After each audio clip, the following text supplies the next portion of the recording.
I'm James Gardner, host of Your History, Your Story, a podcast for everybody who loves stories about interesting people and events told by those who uncovered them from within their own family trees.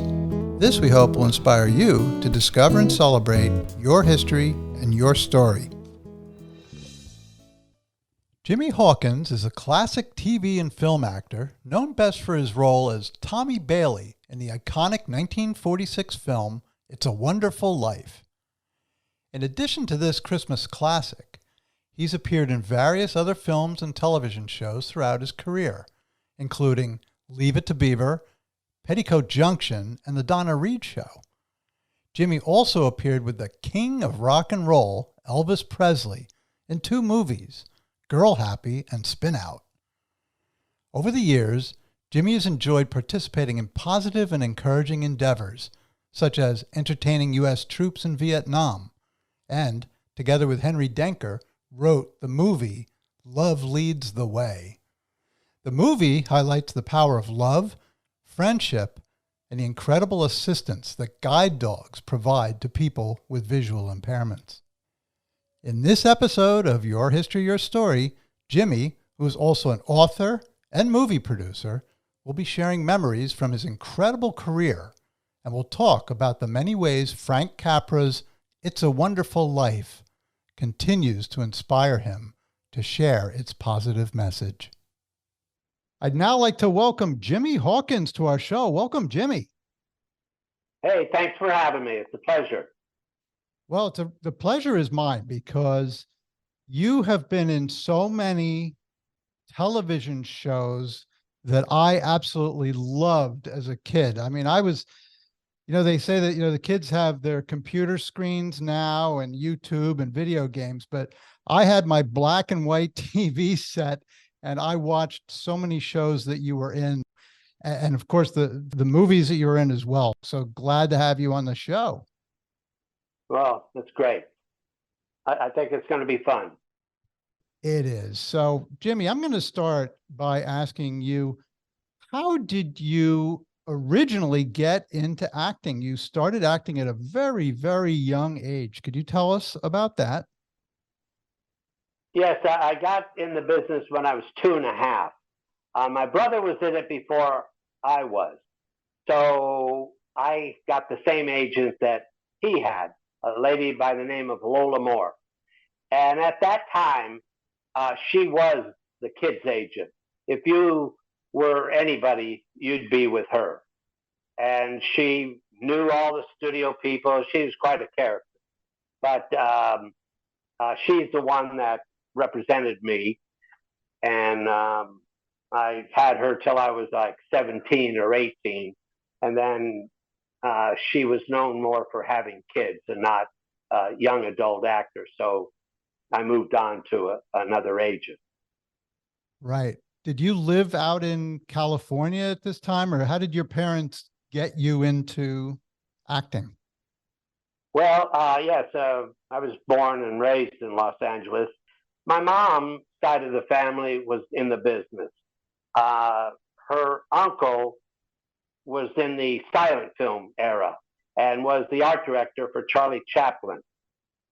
And so she liked the business and she just always wanted her kids to be in the business. Her uncle and her father was one of the original Keystone Cops. Really? And it just kept going like that. So she liked it. She got the fever and wanted her kids in the picture business. And so she got my brother in first, and then I came along.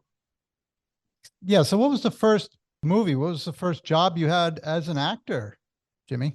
Yes, I went out to MGM Studio, and I was signed by them to do a movie with Spencer Tracy called The Seventh Cross, directed by Fred Zinnemann.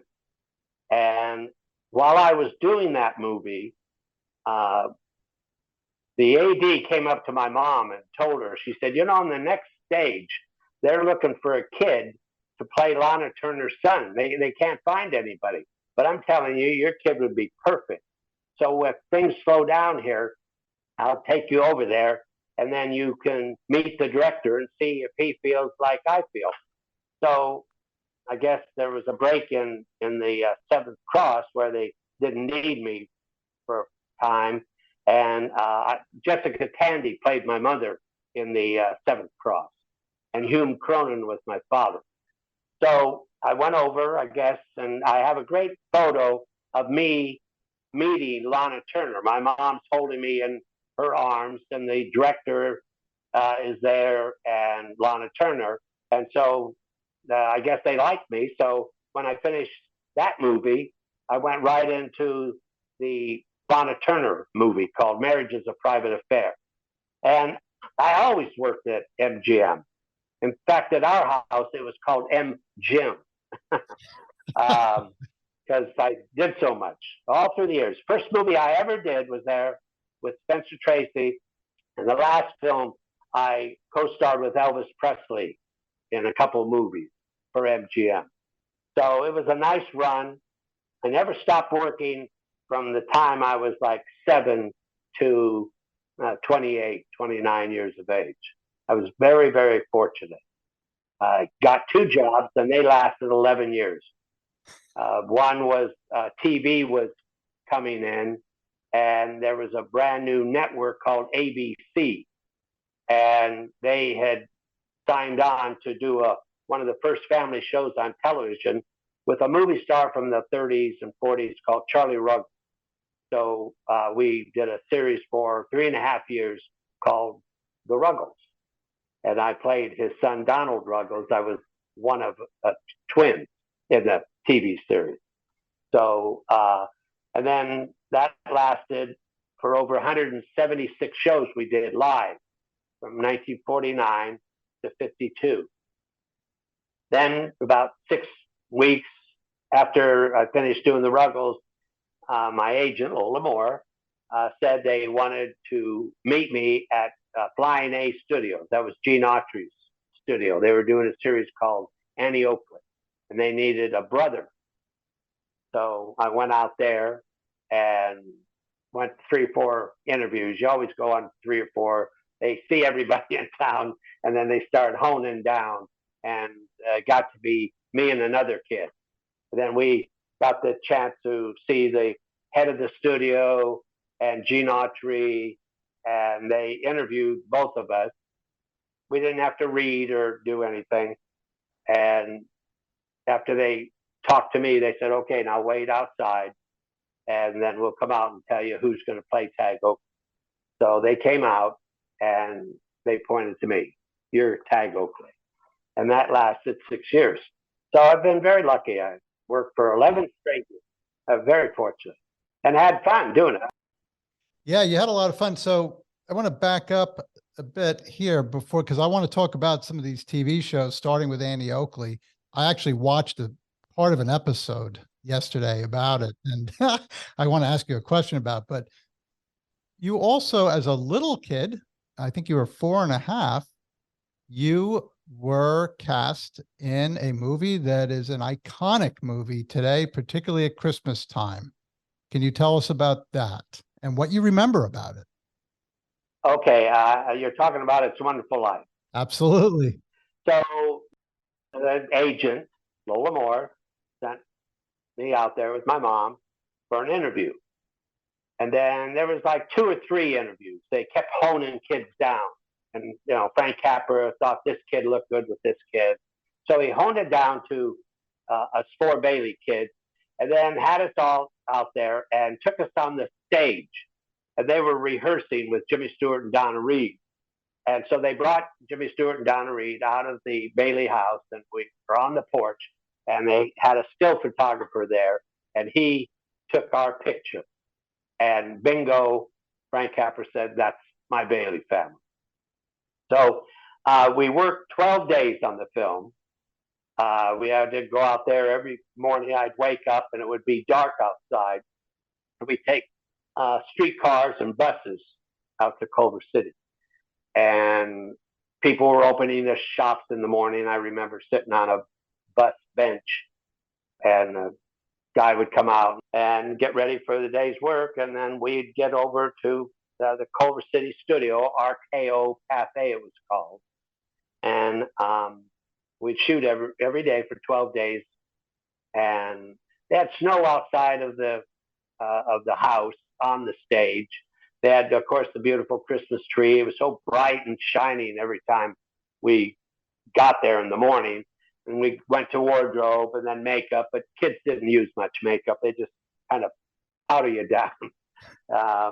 And then we kind of, it was in June, July, and it was 90 some odd degrees outside, but it was cold inside. It had the snow, like I said, on the stage, and it was Christmas time. And then that was just another job. And I've written 4 or 5 books on It's Wonderful Life and talked to all the main characters from the movie for the last 30 years. Been meeting most of them, and we all would appear places together now that I had found them. We went to Jimmy Stewart's hometown for the 50th anniversary of It's Wonderful Life, and Donna Reed's hometown, which I was on the board of directors for the Donna Reed Foundation for 25 years. So it was great meeting everybody again, and all the stories they shared. It was a wonderful time, and a wonderful time working on the movie. And I remember how Frank Capra took time with me and giving me directions and asking me to do business. When Jimmy Stewart comes into the door, he said, "Now you run up, and this is your daddy, and you go through his pocket, like maybe he brought you something." I said, "Okay, sir." And then whenever I was sitting on his Jimmy Stewart's lap in one shot, he said, "I want you to put tinsel on this man's head, and you've got a mask, Santa Claus mask, and you try and scare him with the Santa Claus mask." And I thought, "Oh, okay." So he was always telling me what to do, what little business to do. Then the scene everybody seems to remember is coming out of the living room, going into the kitchen, and all the Bailey family, my older brother, he was asking, "How do you spell this?" And my sister was banging on the piano. But I came out of the room, and he said, "I want you to keep pulling on this man's coattail." And when we get right here, he had Donna Reed and Jimmy Stewart stop, and he would squat down and talk to me face to face. And he said, "See where we are right here? See the rug and the way it looks right here?" "Yes, sir." "Well, when you get here, you keep pulling on this man's coattail, and you say, 'Excuse me,' right here, right when you get to this spot, just say that line. Okay?" "Oh, okay." So he'd get up and tell everybody, "Okay, let's keep moving." So we move a little further, and then he'd tell everybody, "Stop, everybody stop." And then he'd squat down to me again. He says, "See where we are now?" "Yes, sir." "I want you to say 'excuse me' again, right here, but keep pulling on this man's coattail all the time. You understand?" "Yes, sir, I do." "Okay, remember right here, say 'excuse me.'" "Okay." So then he did that one more time when we got to the doorway at the kitchen, and would squat down again and tell me what to do. So he gave great directions, was very patient with us kids, and very nice at the same time. That "excuse me" line was something that was a running gag in his own family. And that was not in the original script. That was written the night before. So when he got on that set that next morning, that's when he told me what he wanted me to do. It's like improv. They call it improv now. Right. It was very interesting to see that little boy sitting on his lap, and right on cue, he would say, "Can you sing, Daddy?" I thought, "That's good. That kid did good." I've never, ever watched myself in over 400 shows, and if I saw the picture, the movie, or the TV show, never thought of that as me. It was always that guy acting, so that I could learn and say, "Oh, he should have waited a second longer to say that," or he should have been bigger saying it, more energy. My basic thought in acting, the way I approached it is, if somebody said that to you, how would you say it back to them? Right. You know, because you don't want to act. Catch you acting. That's bad. So, Jimmy, being part of that movie, obviously you have some memories as a child, acting in that movie. You remember Mr. Capra. You were very young, 4.5, I think you were. But what did it mean to you? What has it meant to you in your life to have been part of It's a Wonderful Life movie? Because today I understand when the movie first came out in like 1946, 47, it didn't do too well at the box office, but it has become a real traditional movie for millions of people who love it, including myself. Why do you think that movie has become so important to people, and what does it mean to you to have been part of it? Okay. Well, we did the movie in 1946, and it came out December 20th, 1946, at the Globe Theater in New York City. And 4 days later, it premiered at the Pantages Theater in Hollywood. Okay, the picture came out, and it lost $500,000. And it just devastated Frank Capra because he wanted to come back after being away for 5 years, serving in World War II. He wanted to come back and show all the young people because everything is youth even back then. And so he wanted to make the great movie and be back, have his own independent company, and all the movies he ever did. He loved getting the story of It's a Wonderful Life, a story about a man who gets to see what life would have been like if he had never been born. Mm. He just thought that was the greatest idea I'd ever heard. So he got this script and hired the writers, worked with the writers, and put the project together with Jimmy Stewart and Donna Reed. And then it came out, like I said, and lost $500,000. It was devastating. He just didn't understand the reason it became a hit. Television made it a hit because in 1973, somebody at the studio forgot to pick up the copyright. So it went into public domain. So that meant that TV stations all over the country could watch it for free. They didn't have to pay anybody to play the film, and they could get sponsors to sponsor it, and that all that money went to them. So I was with Sheldon Leonard, who played Nick the bartender in the film. Yep. He went on to be a big director, producer for some of the greatest sitcoms on television. Dick Van Dyke, Mary Tyler Moore, Andy Griffith Show, a lot of big. And so I wanted him to come back to Donna Reed's hometown for the 50th anniversary, but he said he couldn't make it at that time. But why don't you come on up to the house and bring a camera and we'll record something. Oh, okay, that'd be great. Thank you. I appreciate it. So I was up there and they were setting up the cameras and everything. I said, isn't that something, this picture was a flop. And then it gets into public domain. And now it's a big hit. He said, you got to remember one thing, Jimmy. The film never changed. Not one frame changed. The people changed. The people need that message more than ever now. Yes. The message is each man's life touches so many others. And people started to listen. And that's the message they needed. They needed to feel they're important too.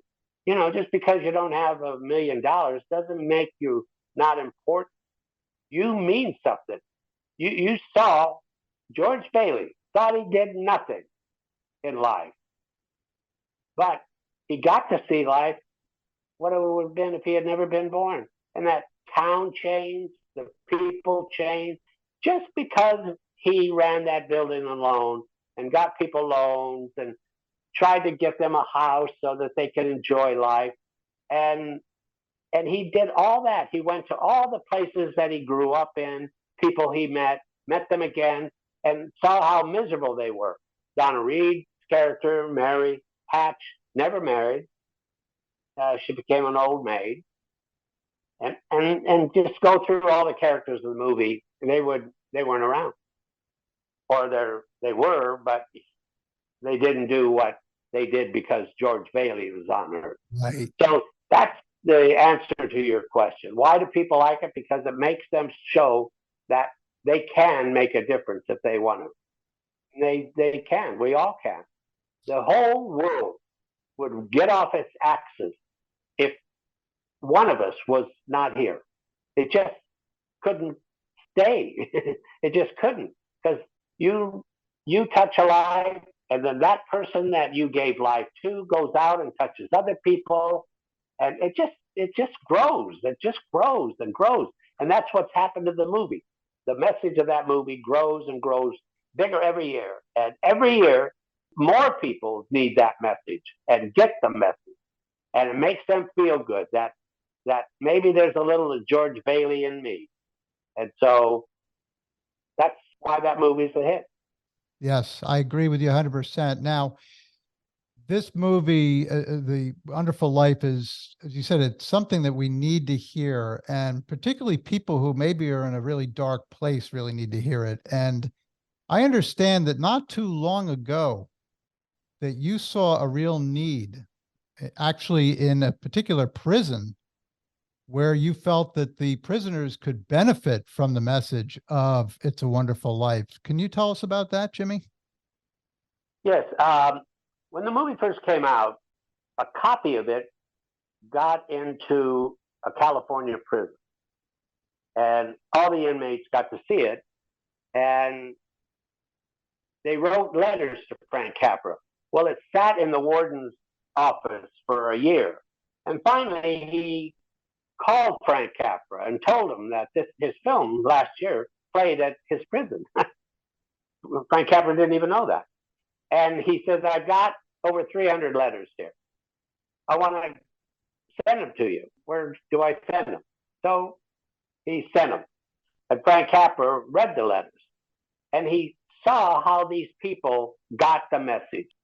So I wondered, some 70 years later, I wonder if inmates in correctional facilities like we're here in California, how they would see it 70 some odd years later. Would they feel the same way? So I asked the gentleman that's on the board of directors for the It's a Wonderful Life Museum. He was the chief of police in Seneca Falls, where the It's a Wonderful Life Museum is, for 20 years. He knew everybody in town. So I asked him, I said, I want to go to Attica Prison and show the movie. Would you look into it? Tell me what I have to do. So he did, and so it's the Wonderful Life Museum. A fan of it was Cuomo, the governor of New York's mom, who she and Mario were friends of Frank Capra. So they said, write a letter to the governor, and we'll give it to his mother, and she'll hand it to him, and he'll get it direct. Okay, so I wrote this letter and got back right away. Mom took it to him. He went to the head of his correctional facilities and said, make this happen. Guy wants to go to Attica, make it happen. Okay. So he did. And then one night, I asked Zuzu, I said, you want to go with me? Oh, she was scared to death. She said, oh, I don't know. Yeah, it'd be great. It'd be great. I mean, let's go. You know, I'm going to go. No reason why you can't. Sure. One night, we drove in from Seneca Falls to Attica and went into the prison. Oh, my God. What an incredible experience. I was just so excited to hear what they said about it, if they liked it, what did they think. Mm-hmm. So then we get into the chapel, and then they brought in all these inmates. And they start filing in, and they had notebooks and pads, and then they had all these guards around. Boy, these guys, that wouldn't be the right time to make a bad move that night. So we sat there, and then they told the guys how it was going to happen, and they gave them all programs saying that we were there and who we were from the movie. And so this is what we're going to do. We want you to ask us any questions about the movie, and if we know the answer, we'll share it with you, share other information. But before you start asking a question, I want to ask you a question. And my question was, did you see anything in that movie that made you think that George Bailey got a second chance at life?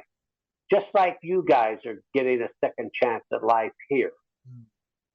And arms went up, hands. And then they'd start to tell us about how they do feel that they are getting a second chance.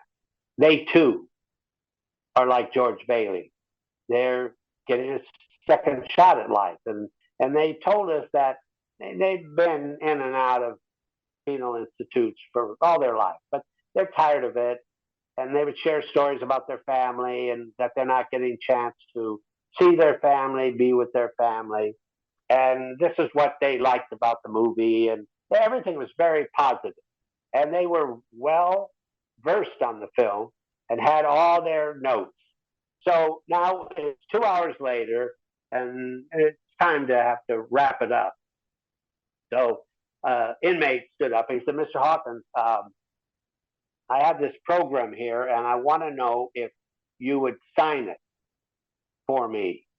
I want you to sign it to my mom, and I want to give her this gift at Christmas time because It's a Wonderful Life is her favorite film, and I want to give her something that nobody can give her." And I said, "Oh, sure, sure." So they were trying to figure out how this guy out in where all the people were sitting, and then we were up on a stage, and then we were about 15, 20 feet into the stage, how they would get this guy to hand somebody his piece of program to come to the edge of the stage. They would give it to somebody, and then they would come to me. Right.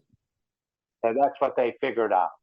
So I turned to the gentleman next to me, the superintendent of all 90 some odd correctional facilities in New York. "Here's what I want to do. Susan and I will sit on the edge of the stage, and I want them to come by and hand us the paper, and we'll write whatever they want on it. I want to meet them." And very quietly, they had all the guys get up, and then they snaked them out the door. And then they came around, and one by one, lined up, and we signed all of them and met them and talked to them more in line, one-on-one. That was a great experience. And the head of the superintendent of all this, he said, "I've never seen anything like this. This is an incredible thing, Jimmy. My God, I've never seen anything like it." So he was very excited that we got there. Then I heard from him, got to be a pen pal. We'd talk back and forth. And he told me, "I'm in charge of all 93 or 4 prisons in New York. Anyone you want to go to, consider it done." I said, "Well, thank you. Oh, that's very nice. Thank you." So I remembered that he promised me that. So he made out a report because Attica, 50 years before that time, had a huge riot, and a lot of guards were murdered, killed by the inmates. And he had to make a 50-year evaluation of how far that prison has come from being the kind of prison it was. And in it, he wrote a section in the 50th anniversary of that prison's anniversary of that terrible, terrible time. He wrote one of the greatest moments was when It's a Wonderful Life came to Attica. And he wrote all about it in this presentation that he had to make on 50 years of Attica. So that was very exciting. And then the 75th anniversary of the film came up, and I called him and I said, "I want to take you up on your offer. I want to get into all your prisons. I will send you 100 DVDs of the movie, and on December 20th, which is the actual 75th anniversary of when that film first came to New York in the Globe Theater, I want it shown in every correctional facilities in New York. Would you do that for me? Do you think that's feasible?" And he went, "Let me look into it." So a day or so later, called, send the DVDs. And he did it. And on that day, every prison, every correctional facility, every place that they would send prisoners to like halfway houses, Right. all of them showed the movie. They all had the opportunity to see that movie on the 75th anniversary. Wow, that's the power of that film. people in a position like he was in saw a great opportunity. And then all these people, he sent me letters from them. And they were the same type of letters that Frank Capra got 75 years before. So, what an impact that had. When you think of that's a second chance, it's the thought of a second chance, and to get people thinking about if I weren't here, yeah, you were important. No matter why you're here today, you're still important. You can do good. Exactly. That's a great story, Jimmy. I love that, and to this day, you're carrying the message. You and Carolyn Grimes, who played Zuzu, and other members of the Bailey Kids, and Yeah, Carol Coombs, the three of us have been together since the Target stores came to me in '93, I think, and asked. They said, "We want to make it. It's a Wonderful Life at Target. How can we do it, Mr. Hawkins? What can we do to make this an event? We've chucked what we were going to do, and we've changed, and it's late." And this was in February of that same year, and December is when it was a Wonderful Life at Target. But it took them that long to put all this stuff together to make it big. So he asked me, "What can you do to make this special?" And I had just written a book with Paul Peterson called the It's a Wonderful Life Trivia Book. And we wanted to do something for Donna Reed's foundation. So we wrote this book, and a portion of the proceeds went to the Donna Reed Foundation. I played her son in It's a Wonderful Life, and Paul Peterson played her son in the Donna Reed Show right. for 8 years. And of course, for 8 seasons, I was Shelley Fabre's boyfriend on the Donna Reed Show. So I got reunited with her after It's a Wonderful Life to do the very first episode of the Donna Reed Show. So what I told Target was, here's what I've come up with. You're going to reunite the 4 Bailey kids after 46 years. This will be the first time we've ever been together, the 4 of us as adults. So that's what we did. We traveled the United States and visited Target stores everywhere.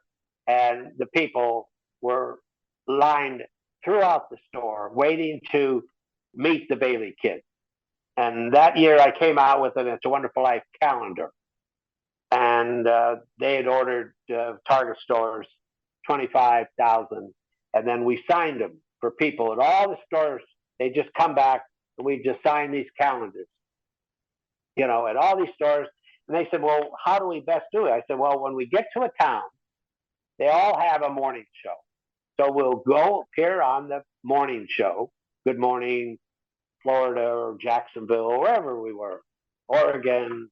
And we did the show, the morning show, and then told the people at what hours we'd be at the different Target stores all over town, from 10 o'clock in the morning till 8 o'clock at night. We were going to Target stores and meeting the people at Target, and they had huge ornaments hanging from the ceiling, huge, with our pictures from the Bailey family, and it's an incredible thing, and it did what they wanted it to do, and it was a very nice association. And even they extended the tour. They asked us, "Please, would you make it further? Could we want you to come back to our main store in Minnesota?" And so we went back there and met all the people that worked so hard to make this a Wonderful Life at Target.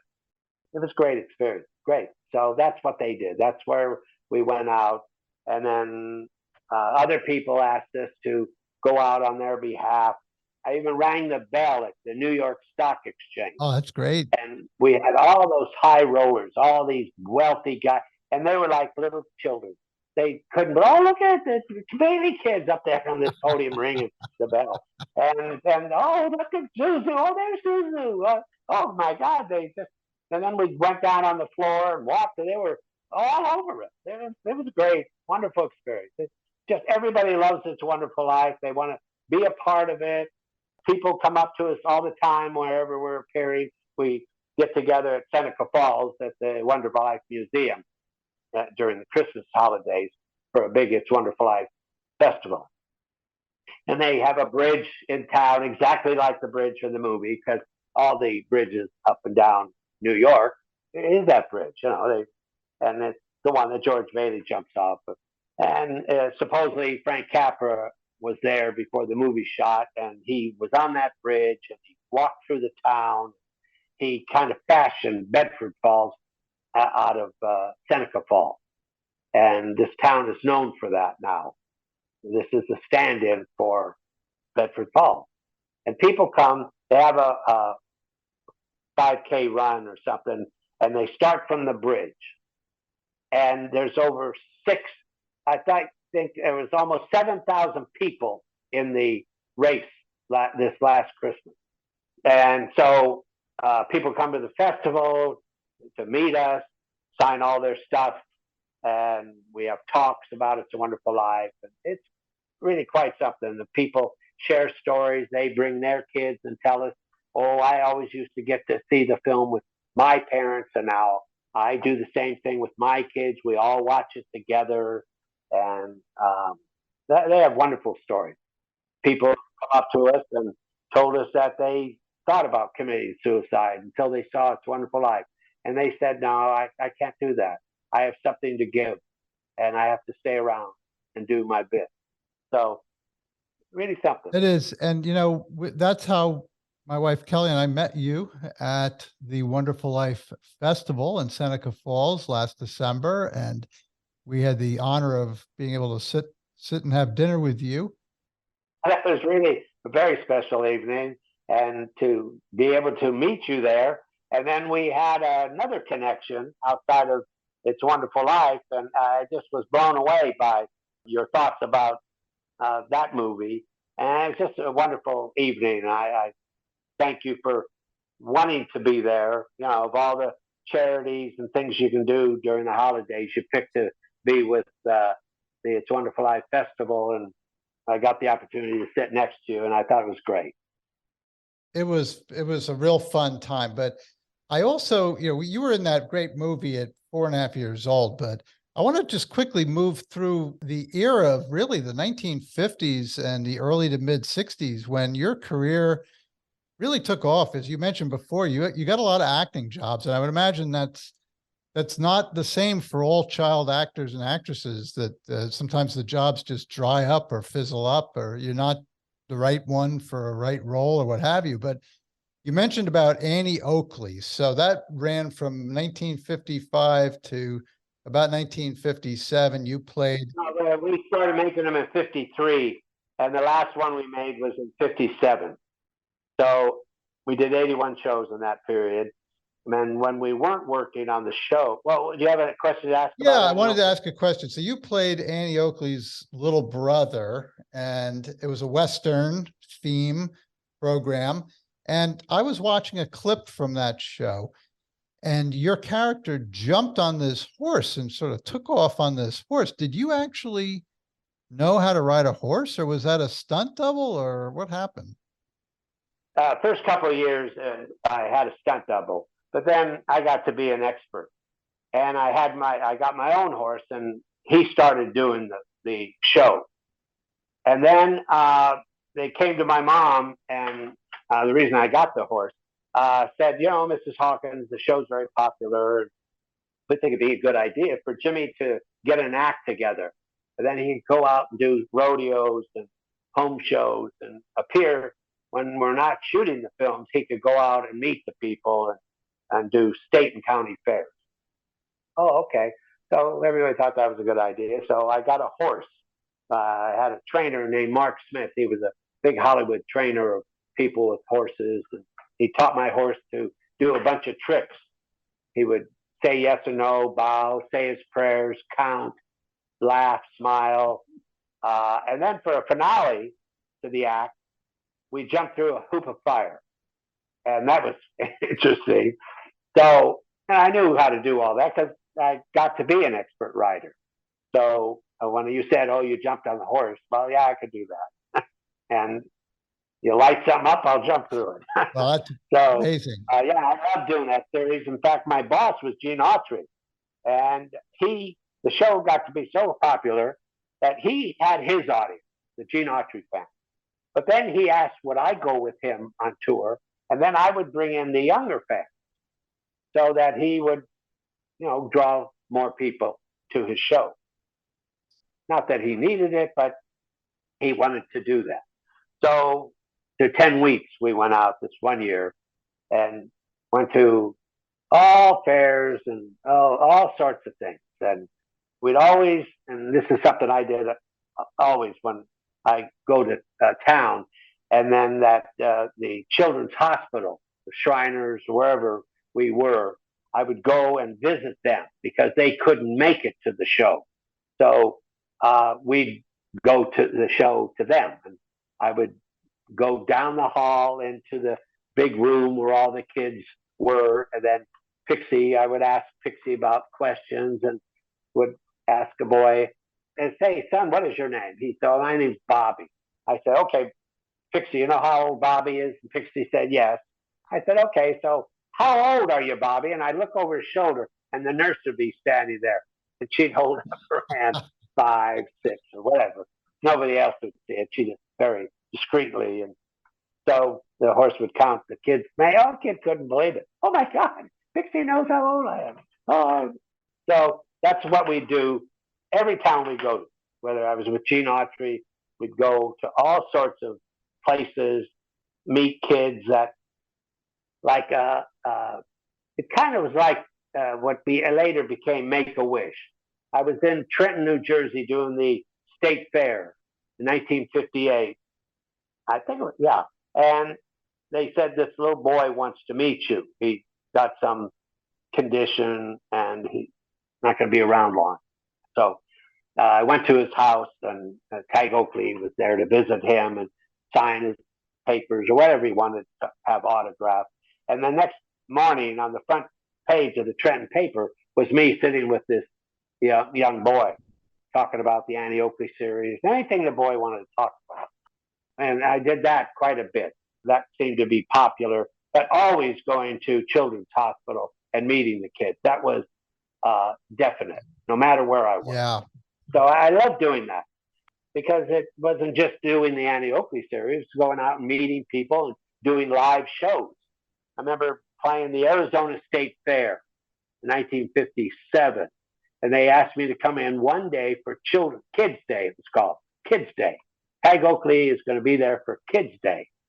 So I was there with my horse, of course. The next day in the paper again, it said it was the biggest crowd of any Kids Day in the history of Arizona State Fair. And you know whose record I broke? It was Gene Autry. Video, congratulations. Wow, that is so cool. That is amazing. Jimmy, I'm gonna go through some of these shows, and some of them maybe we could park on them a little bit and ask you a couple of questions. But you were in some real classics in the 50s and the early 60s. You were on the Ozzie and Harriet show. You were part of that. You were on the Leave It to Beaver show, which is, I think most people seem to have heard of Leave It to Beaver. But the show that you were pretty well known for was the Donna Reed show, not only because you played Shelley Fabre's boyfriend, but you were also reuniting with Donna Reed, who was your mom on It's a Wonderful Life. So Shelley Fabre was Donna Reed's TV daughter, and you played the boyfriend. Yeah. So I watched a little clip from that show, and I got to make a comment. Yeah. You were sitting in a car. You were teaching Shelley Fabre to drive, and she wanted to get from you that you were maybe going to ask her out or you wanted to date her, but that wasn't exactly what was on your mind. You had another thought that you just wanted to borrow a stethoscope from her father so you could listen to the engine of your. Oh, yeah. But to your credit, you had to explain to her what a combustion engine was and how it worked. And you went into this big, really talk to her, trying to explain to her about the engine. And she wasn't interested really in it at all because she was disappointed. But I don't know how you memorized all those lines about the workings of an engine without batting an eyelash. So did you know a lot about cars, or were you just really good at memorizing? Nothing. I got that script. That was 8 pages long. And it was all, like you were saying, very technical stuff. And I went to an area and just sat there and just memorized it and said it out loud. And I wanted to say it, and I could have done backflips if they'd given me anything to do to have business while I was saying it. It was not a problem. I knew every word. I did the master, the close ups, the over the shoulders. It was really very difficult for me, but I just memorized it. I just did it, and then I had a little business to, like, you understand what I'm saying? And she goes, kind of, and I go, yeah, oh well, and then I keep going. But I remember that vividly. Shelley was my girlfriend on Antiocha, and so I knew her before. So when they were doing the very first show, they brought different guys in to see if they were right for that part. Well, I won the part. And I was there on the very first day. We were reading around the table. Everybody's there, the writers, the director, everybody's there, and they read through it to see, oh, this gag works or that doesn't. Well, what if I say this instead of that? Okay, so we were getting ready to sit down, and I saw Donna Reed at the other end of the table, and I went up to her and I said, "Excuse me, Miss Reed, my name is Jimmy Hawkins, and I played your son Tommy Bailey in It's a Wonderful Life." And she said, "Oh, yeah, yeah, we used to call you Rip Van Winkle." I said, "What? Why is that?" She said, "Well, you were so cute. You could sleep during all this commotion going on while they were lighting and getting all set to do the scene, and you'd be sleeping. And then they'd just go over and wake you up and say, okay, Jimmy, we're ready to go now." Oh, and you'd be bright-eyed and bushy-tailed. That's how you got the name Rip Van Winkle. And 8 years later, we're still doing the show. Just a wonderful experience. She was a wonderful person. Just great. She's just very giving as an actress, as a person. It was just, you just enjoyed going there. And the very first episode was she wanted me to take her to a dance. And so she's telling her mother, and he doesn't even realize. He works at the library, and I go to the library. He doesn't even pay attention to me. She said, "Well, you got to get him to get some books and then have him walk you home and bring the books home." So that's the plan the mother and daughter came up with. So I take her books home, and I get there. She said, "Well, would you like some lemonade?" I said, "Oh, yeah, I'd like some lemonade."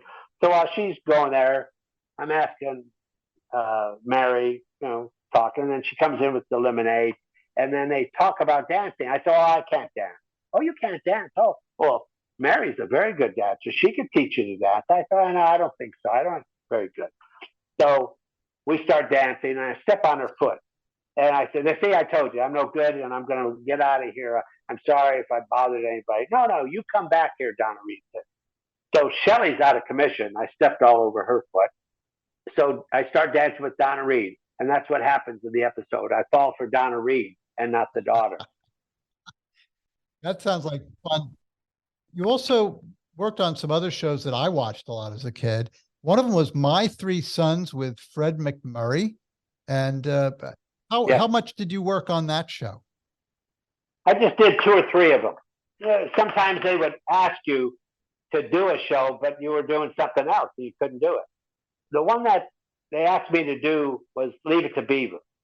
And I was doing something else, and they said, "We're going to wait for you. We wrote this show for you. So let's find out when you're not working, and then we'll film the show then." I'd done some shows for the producers. Bringing Buddy was a series they produced for a year, and I came on, and they liked me, and they wrote a couple other shows with me in it on that same series. And then they wrote this Leave It to Beaver for me, and they waited, and it was great. I loved doing Leave It to Beaver. I liked Tony Dow and Jerry Mathers and Hugh Beaumont, Barbara Billingsley was very nice lady, very nice.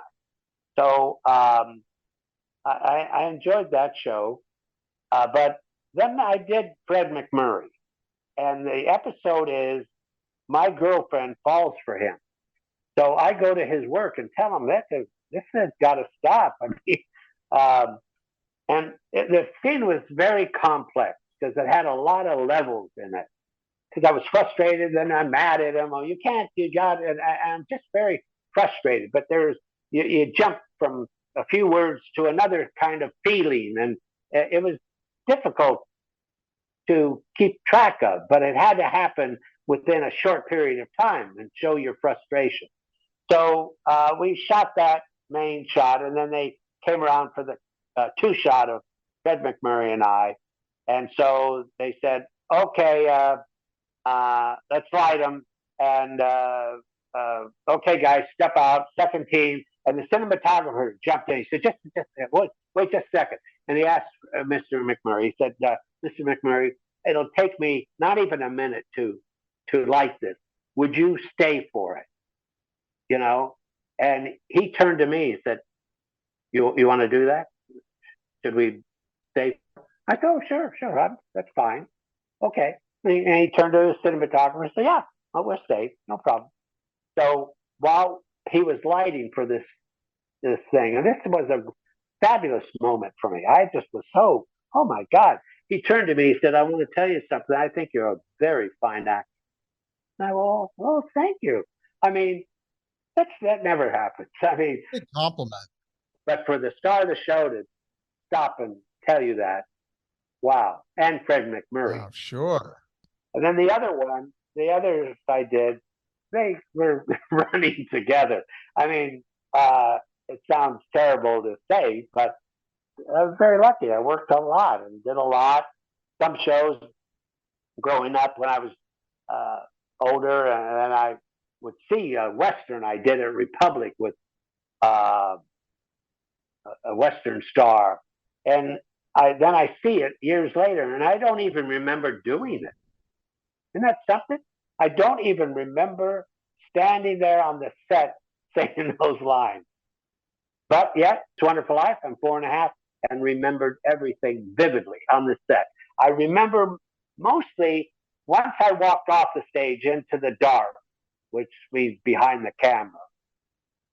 I don't remember where did I go to sit, or where did I do for school, or whatever. I don't remember. I remember a lot. Oh, I did that, and then when I was doing that, Fred McMurray said that, or Donna Reed said this, or Petticoat Junction, B. Benaderet, or actors on the show, how we would talk or something.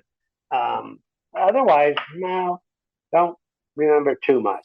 You were working, Jimmy.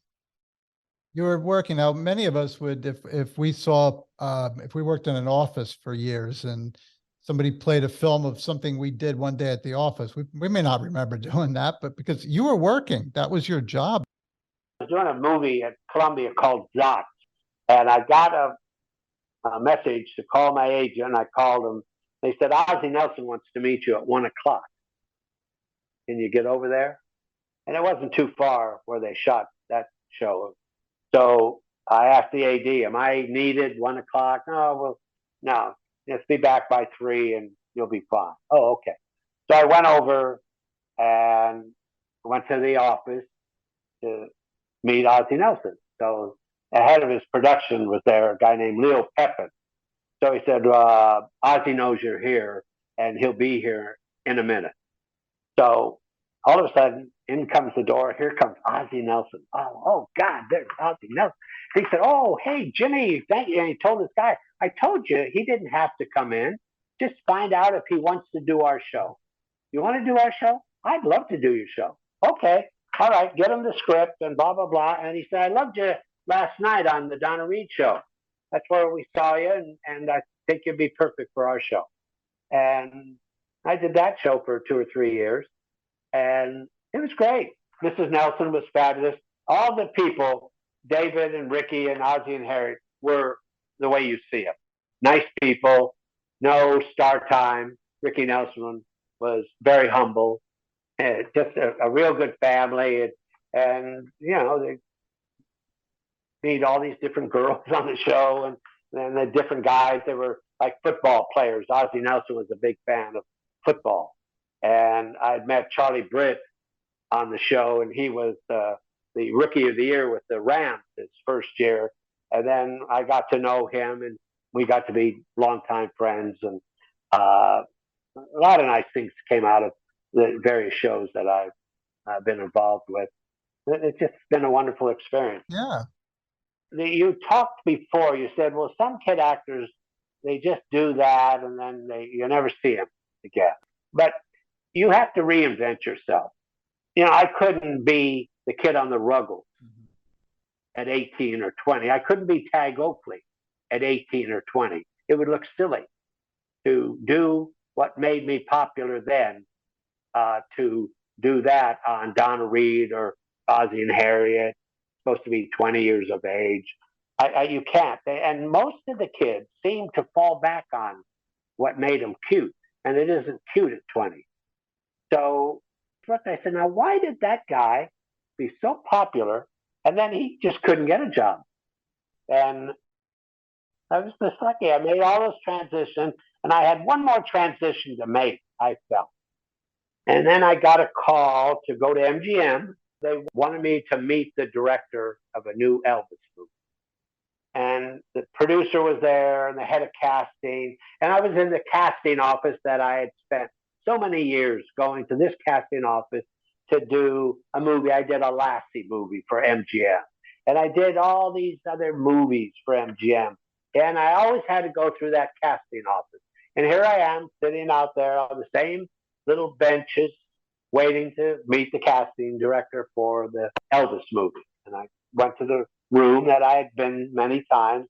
And all of a sudden, the producer said, Joe Pasternak was producer, big producer for 30, 40 years at MGM, did big movies. He said, Jimmy, were you on Petticoat Junction the other night? I said, yes, sir, I was.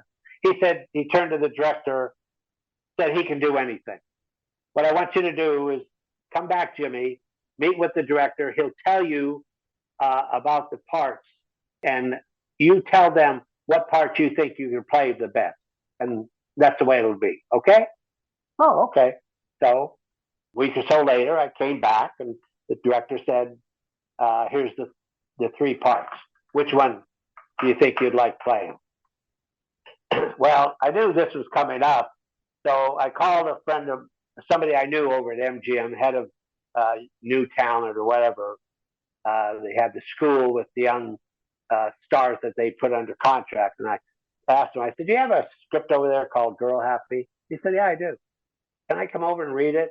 Yeah, I said, I'm supposed to meet with them on such and such a day, and I'll get there an hour earlier.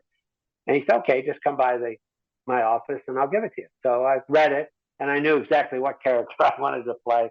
And so I got there to his office, and I explained the three, and I said, I think that Doc part, that guy named Doc, I think I'd be best for that. He said, okay, that's it, great.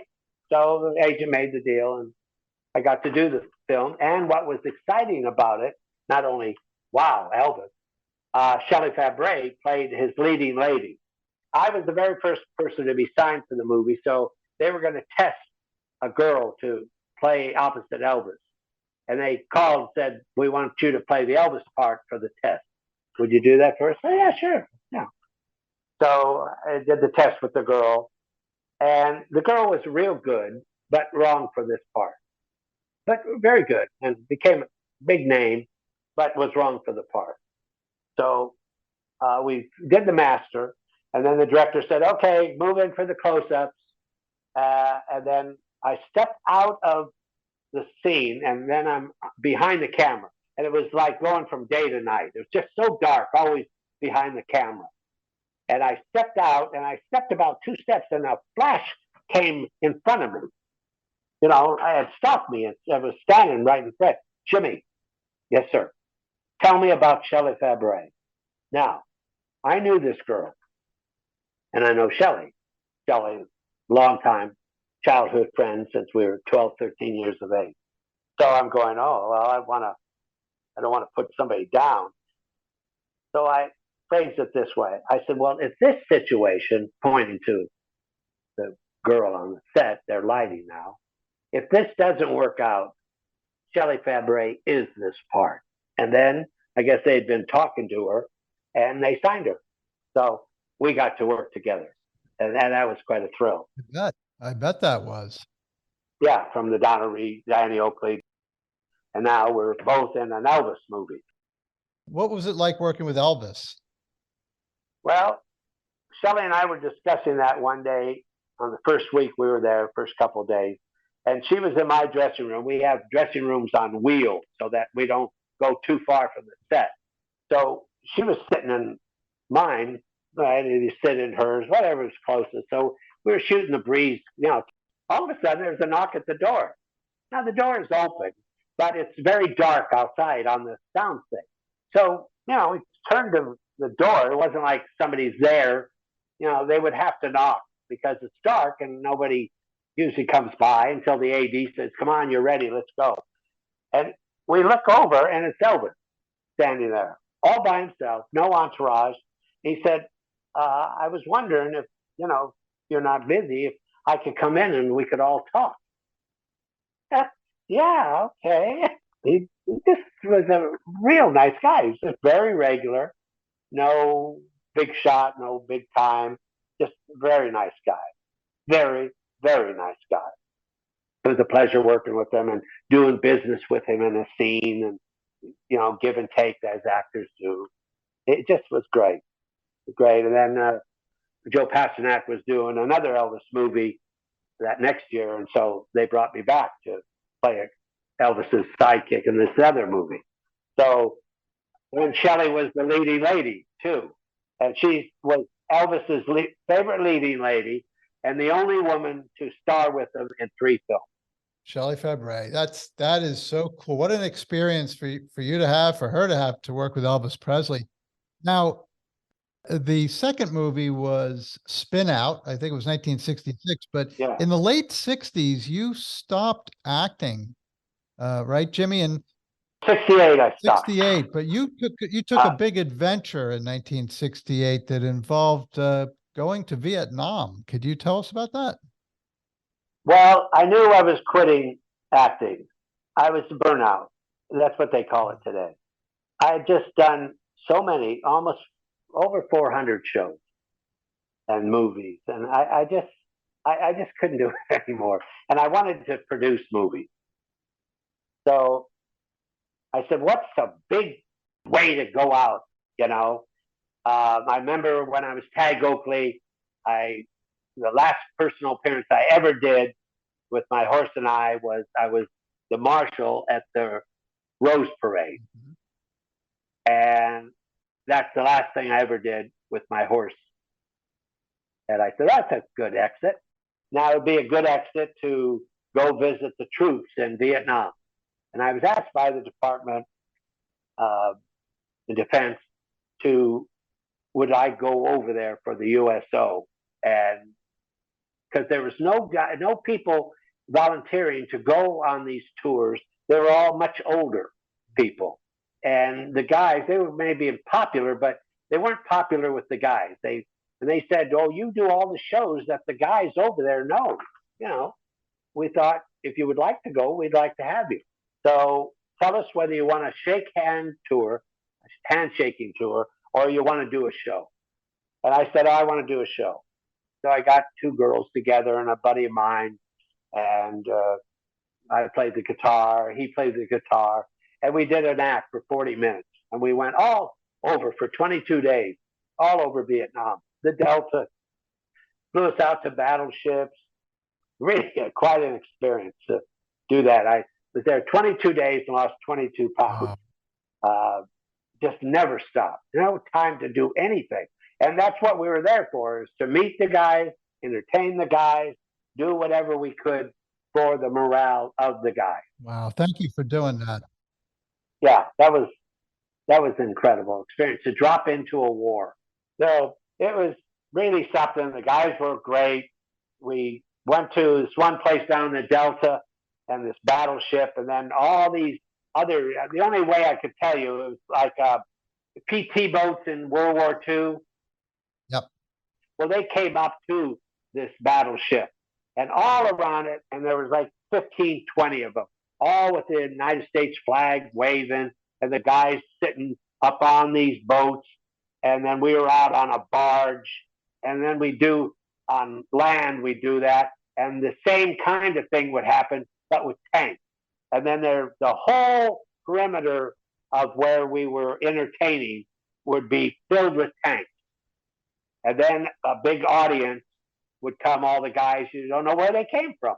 And they'd be in this kind of a outside theater, or chairs would be set up, and we'd be on like a truck that you would think it was a mobile trailer of some kind, but the sides would go up and it would be a stage, and it would have microphones and loudspeakers out attached to it so the guys could hear us.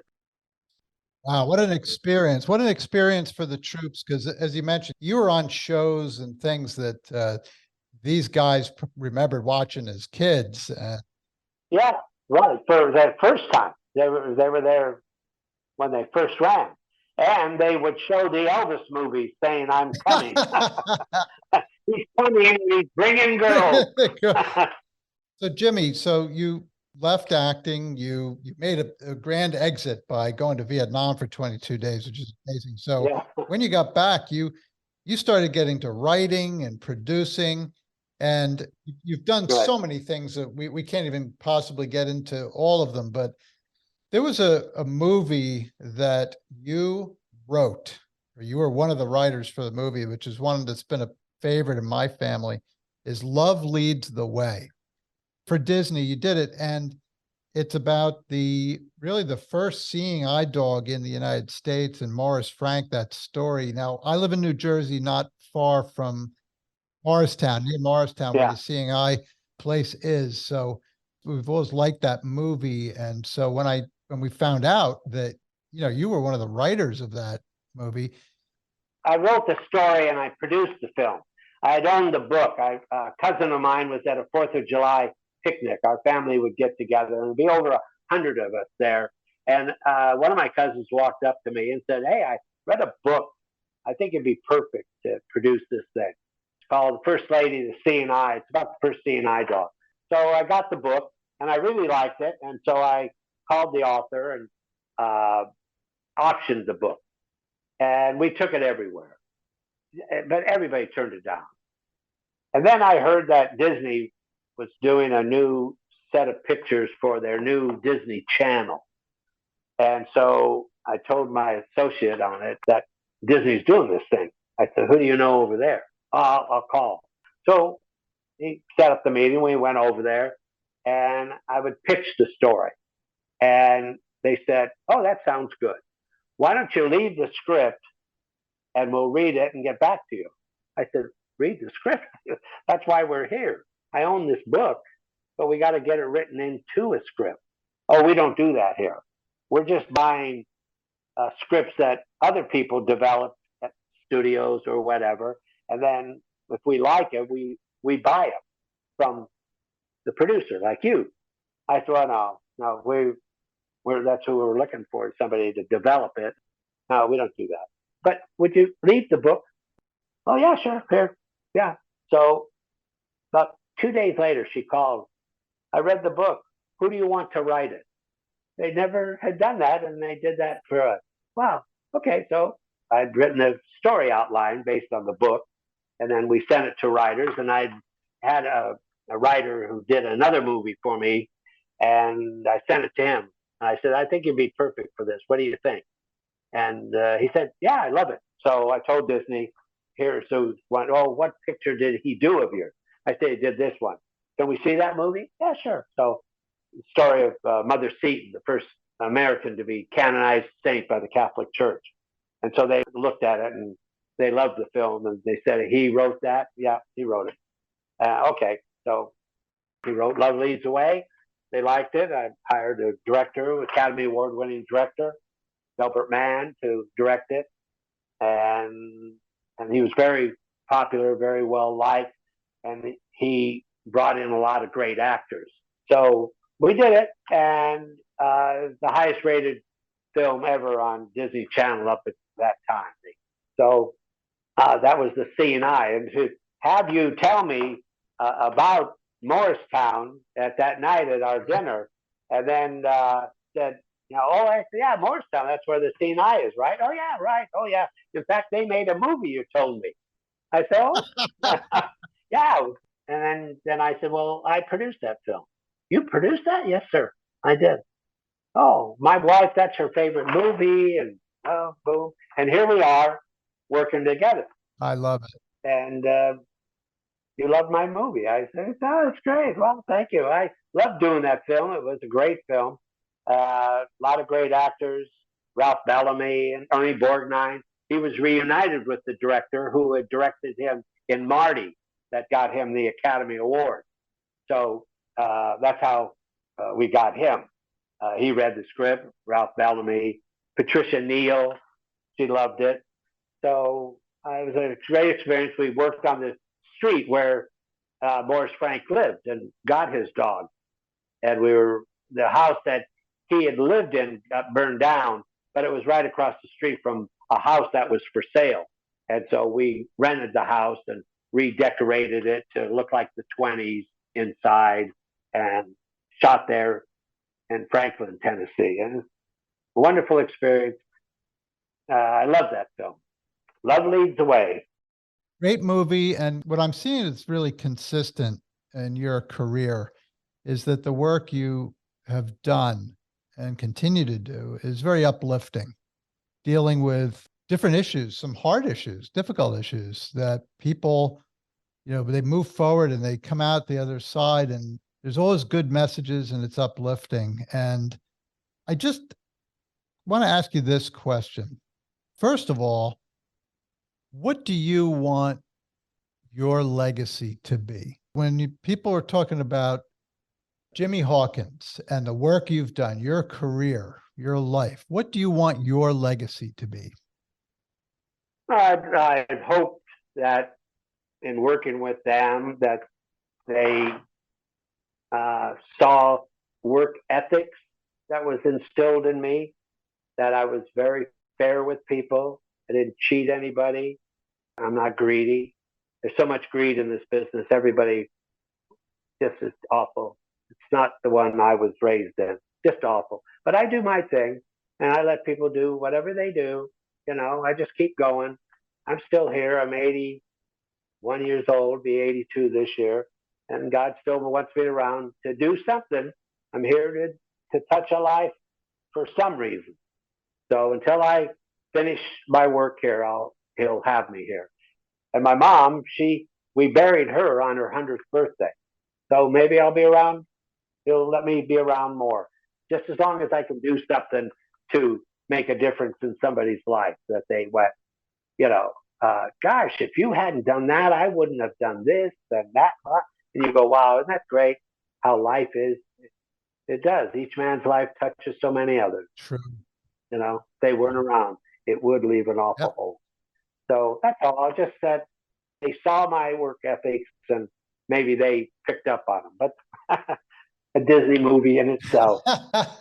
That's true. So if you were to get into a time machine and go back and visit somebody in your past, somebody you've worked with that you would like to sit and have a cup of coffee with today, who would that be, and what would you talk about with them?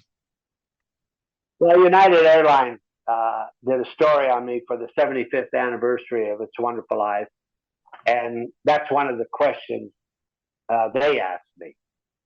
And I told them I would like to go back and talk to Frank Capra and tell him that his film just did great, and it's just getting bigger and bigger. And if that film had won the Academy Award that year for the best movie, it would have turned out to be just like the film that did win the Academy Award. Great film, one of my favorite films, best years of our life. But you never hear about that. But you hear about It's Wonderful Life because somebody else had a plan that picture was going to flop, so that in 20 some odd years, when the copyright would have been renewed, that's going to fall into public domain. And all the stations in the United States can show it for free. They don't have to pay anybody. Oh, they like that. Oh, it's free. Oh, okay. Let's show it. And it caught on, and it got bigger and bigger and bigger, bigger than any film ever. I mean, look at this. It shows on Christmas Eve, a black and white film. Everybody in it's dead. And it's the number one show on television that night, bigger than any show on television. And you go, wow. And that was Frank Capra's movie. But somebody had a bigger power, said, no, this is the way it's going to go. And you're going to be bigger than if you'd won 50 Academy Awards for it. And it's true. That picture is just going to keep going and get bigger and touch more lives and be more inspirational. Look at it. It was named the most inspirational movie of all time. It just grows and grows. And Frank Capra, you'd like to tell him, you did it. All those instincts, all those hundreds, those thousands of choices, every scene. Shoot it this way. Put the camera a little lower. Get it a little higher. Do this. Have the actor say this. Tell this actress, you've said the line this way. Now the next take, say it this way. And that's when Ellen Corby said, I want $17.50. She had been telling Jimmy Stewart $16, and it just threw him for a loop. And he went and he just grabbed her and gave her a kiss. And that was all spontaneity. That's what Capra was all about. Keep this thing moving. Go, go, go. Like a fighter. And all those instincts he had, God gave him those. And he went with them. He knew, no, this is right. There's something wrong here. This film should be great. And he lived long enough to know you did it. And now it's gone into orbit. And I'd like to sit there and tell him, wow, sir, look at this. And you thought your plan was good. Which one was better? That's right. The man upstairs, he had a bigger and a better plan. And that's the way it would be nice for everybody to believe. Just do the right thing. It'll happen. Don't worry. Mountains will move. Frank Capra, that's who I'd sit with. Wow. Well said. Well said. You go back and say, hey, this is the impact that you made, even though you didn't think, at the time that it was that impact. It's kind of like the George Bailey story, huh? You had no idea what a positive impact he had, until he realized what happens if he wasn't there. Yeah. Yeah, he did. He never thought he did anything. And that's all of us. That's why we go, well, maybe someplace I was standing on a corner and smiled at somebody and changed their life, and they went on and did something, cured cancer or something. All because I just stood there and smiled or said, good, go, good positive to somebody and gave them that little extra oomph when they were down. Absolutely. And Jimmy, this has been a wonderful interview. I've had so much fun speaking to you. Thanks for thinking of me. And we'll do dinner again real soon, okay? And best to your bride. It was nice meeting her too. You know that. That was a great night. It was. We had a lot of fun. And thank you again for all you do, Jimmy. And I hope you have a wonderful evening, okay? Thank you. Best to you guys. Be well. Bye-bye now. Bye-bye. Thank you for joining us for this episode of Your History, Your Story. You can connect with us on Facebook and YouTube at Your History, Your Story, or on Instagram and Twitter at YHYS Podcast. We'd love to hear from you if you have any questions, comments, or a story to tell. Be well and God bless.